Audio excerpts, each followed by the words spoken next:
Smart সিটির আওতায় কেবলমাত্র যান্ত্রিক উন্নয়ন হলেই চলবে না, সামাজিক উন্নয়ন চাই।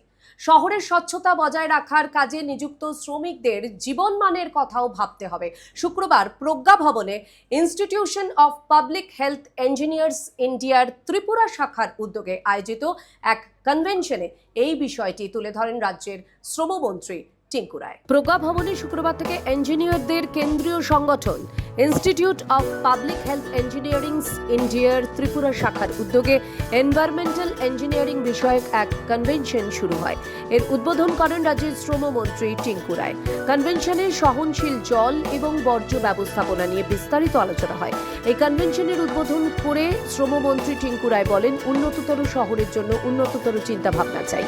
শহরকে কেবলমাত্র মেকানিক্যাল বা যান্ত্রিক উন্নয়ন করলে চলবে না, সামাজিক উন্নয়নের উপর জোর দিতে হবে। কারণ শহরের সার্বিক উন্নয়নের জন্য বেশ কিছু শ্রমিকের প্রয়োজন হয়।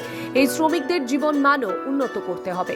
বস্তি এলাকার মানুষদের জীবনের মানেরও শ্রীবৃদ্ধি করতে হবে, তবেই বিকশিত ভারতের স্বপ্ন সার্থক হবে বলে জানান মন্ত্রী টিঙ্কু রায়। এখানে যারা এক্সপার্ট ইঞ্জিনিয়াররা আছেন, যারা আমাদের আগরতলার যারা এখানে বসবাস করেন, আপনারা তো দেখুন উমাকান্ত বা তুলসীবতী বা আমাদের এমবিবি কলেজ, আজকে ধরুন কত গাছ আমরাও লাগাই। আমিও তো একজন মন্ত্রী হিসাবে এই 5 জুন আসলে জুন মাসটা ব্যাপী অনুষ্ঠান হয়, বৃক্ষরোপণ অনুষ্ঠান করা হয়, আমরা সকলেই কি গাছ লাগিয়ে আসি।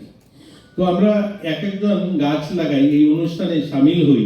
প্রত্যেক বছর 5-7টা 10টা গাছ লাগিয়ে যদি থাকি আমরা এই সমস্ত অর্গানাইজেশনের সামনে, তাহলে ঘর কোথায় হবে, খেলা মাঠ কোথায়, কিছু থাকার কথা ছিল না, কিন্তু গাছ কোথায়, গাছ অনুষ্ঠানে বক্তব্য রাখেন DWBS দপ্তরের সচিব অভিষেক সিং।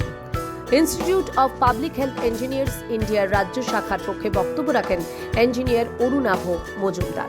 অনুষ্ঠানে বক্তব্য রাখেন DWS দপ্তরের সচিব Abhishek Singh. Institute of Public Health Engineers ইন্ডিয়ার রাজ্য শাখার পক্ষে বক্তব্য রাখেন ইঞ্জিনিয়ার অরুণাভ মজুমদার। ত্রিপুরা থেকে দেবাশিস ঘোষের রিপোর্ট, CN ত্রিপুরা।